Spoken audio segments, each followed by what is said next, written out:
Greetings, viewers. Welcome back to the video series of this never obsolete eMachines eTower Model 566 IR. So what we're going to do in this video is pretty simple. We'll get it running again.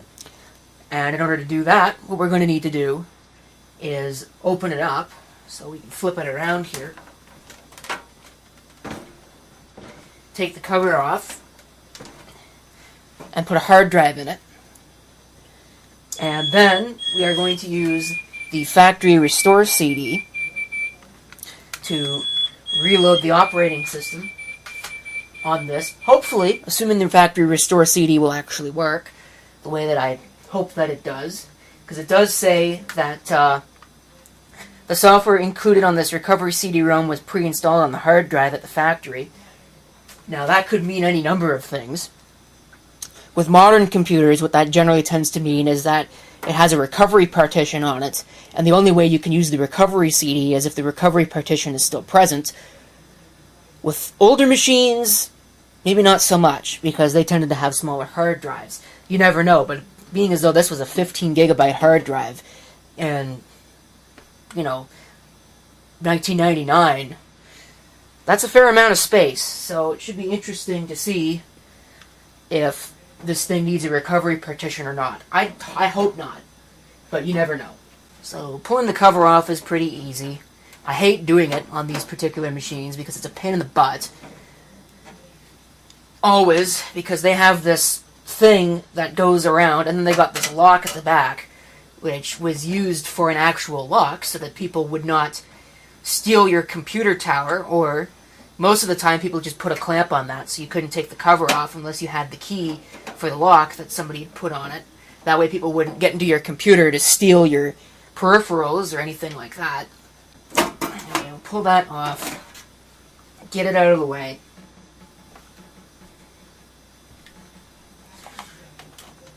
Turn it around. You can take a look at the interior. What we need to do is take out this tray here, which I believe only has the one screw.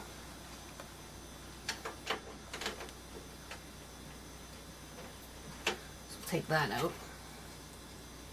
This thing smells like it's been sitting outside for a very long time. Well, that was interesting. So let's see how a hard drive is installed in this.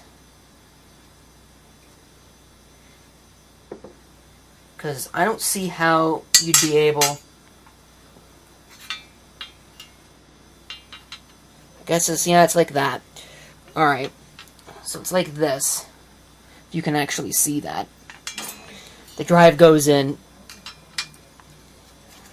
sort of like this. Obviously you put it in properly, but it goes in like that. So we'll move this so that we can actually do that.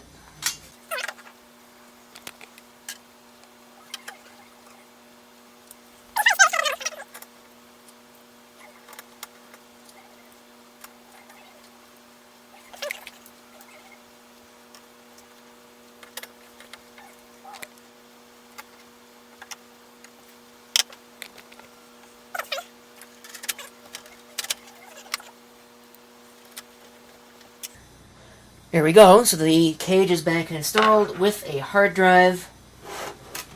Now the thing to do is to cable it up, which is pretty easy. I've already jumpered it. I don't have to worry about that. So, plug it in. Plug in the ribbon cable. And just like that, that was probably one of the easiest hard drive installs I've ever done. So let me get this thing set up and ready to reinstall the OS on.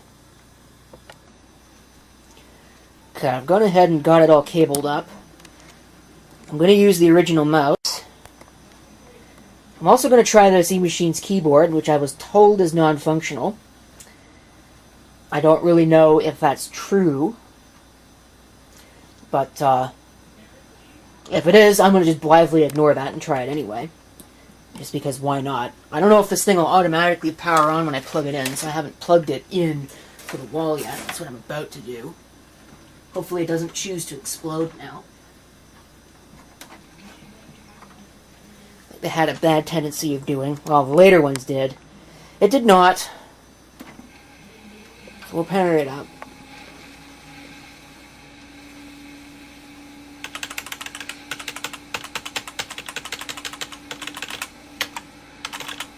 Yeah, I don't think this keyboard works. It's not really doing anything. So we'll turn that off. I'll get the other keyboard ready.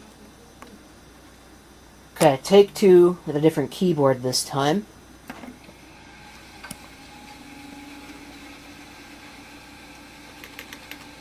That's better. Entering setup. Yeah, there's a bad fan in there somewhere. Okay, it sees the hard drive. Everything looks like it's okay. If I go to the boot order, that looks okay. So we'll go ahead over here. Eject. Insert our restore CD, which is bootable, supposedly. Let's see if this optical drive works.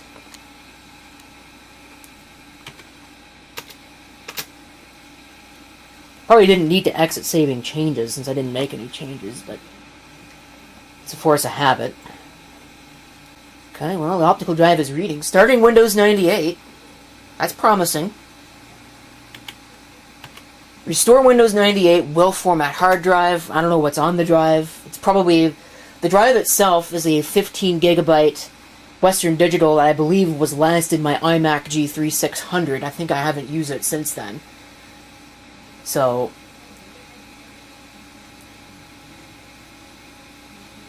Well, something is obviously not working.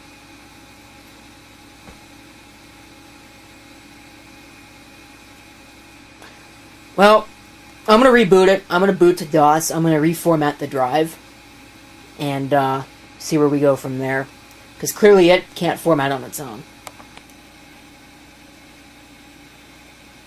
Okay, so I just went ahead and ran fdisk. There were no defined partitions. That's probably why it wasn't working. Because you're supposed to run fdisk first.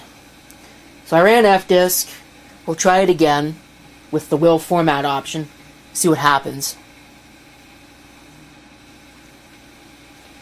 I've only got 5 minutes worth of tape left, so hopefully this doesn't take too long.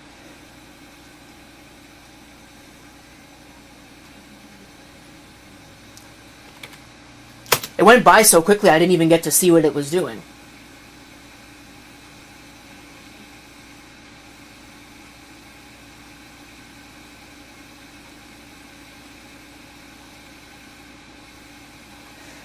Yes, please format. Okay, that's better. So now it's going to format. And that will probably take forever. Is my hard drive LED working? Oh, it's a very dim hard drive LED. I don't know if you'll even be able to see it on the camera. That's just how dim it is.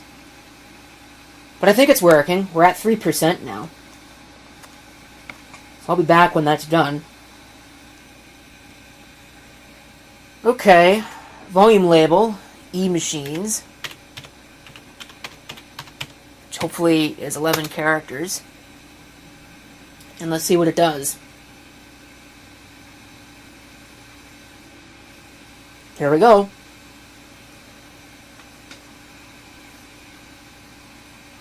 Although I expect this part is probably going to be pretty boring, so I'll skip to the good part. Okay, so it's extracting a Windows system folder.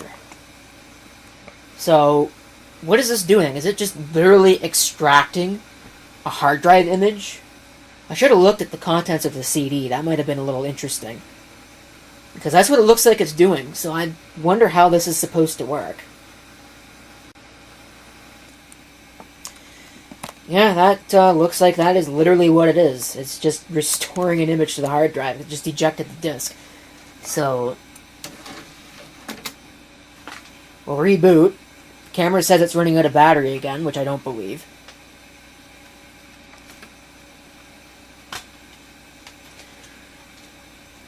And we'll see what happens.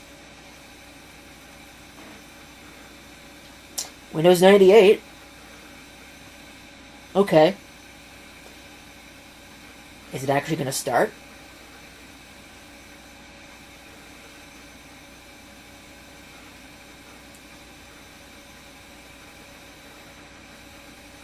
Okay, I don't know what that is.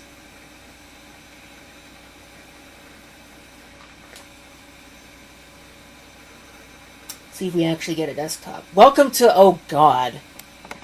Really? It's going to run a tutorial. Well, I don't really care about that. Type Y to exit. Oh, here we go. Now it wants information. So I guess it probably wants a product key. So I'm going to go through this, and we'll see where it goes from there. Oh, this desktop, man. Welcome to the 90s. Just welcome to the 1990s. Check this out. So, there's an icon for CompuServe here. And, I don't know, I was pretty sure that by the time this computer was out, AOL had pretty much decimated CompuServe, but I guess not. Or I guess it's just there for the competition, or, you know, whatever happens to be the case. I know Microsoft got in trouble with the DOJ over Internet Explorer and its integration, but whatever the case may be, CompuServe is there. There's a CD burning program. Star Office 5 is on here. It does have AOL, but I think that's AOL 4.0 rather than 5.0 like it says on the front of the computer. Save.com, I bet that doesn't exist anymore. Registration rewards. Ooh. It's got Netscape on it.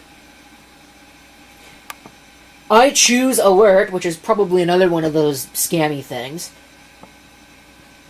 Highwire radio tuner. And of course the eMachines network. But that's not the 90s thing that's on this. Check this out. There's an internet search toolbar. Look at all that stuff. Wonder how much of that still exists. Probably very little. It's even got ads. Like 90s ads. It's got everything. I think I'm about to run out of tape here, so I should probably stop this and change the tape. No doubt there'll probably be some of these things on this machine here that I'm going to take a look at in a future video. Probably just the same as the Compact Presario 5000, which I should really get out and do something with as well. But yeah, I remember these. Oh, I big time remember these. I think they're slightly different from what I remember, but no, they're pretty much the same from what I remember way back in the day. Pretty neat. Maybe something to experiment with later for the low-end radio show. I need some new presentations for that. But I'm not going to spend too much time messing around with this. This mouse is not working very well. It might be because I've got it on top of the computer. It's on a mouse pad, but I don't know if that really breaks it. Yeah, that's AOL 4.0. That's not AOL 5.0. I want my money back. I demand a refund. Okay, not really. Now, I know that somebody, before I close the video out, I know that somebody's going to tell me, you should install this, you should install that, you should upgrade this, you should do that. I'm not going to. My intention is to leave this thing pretty much original, because it's in such good condition, it's been kept so nice, and it's also been kept mostly original. As far as I can tell, it's been kept entirely original. The only thing that's missing is the original hard drive, because the original hard drive is bad, or was bad. The only thing I might do, just so I can maybe play around with some of the internet-enabled stuff, is I might end up removing the modem that's in this, and replacing that with an Ethernet card, because I got plenty of 10100 Ethernet cards. I could probably just install one in this, and then I can have Ethernet, because Ethernet's going to be about infinity times more useful than a modem. So, in any event, what did I want to say otherwise? I think the last thing I wanted to mention, which I thought was just absolutely brilliant, is there's an unknown device. So, they forgot a driver. Good job, eMachines. But anyway, that's it for the video. So, thank you for watching. If you have any comments, feel free to leave them down below.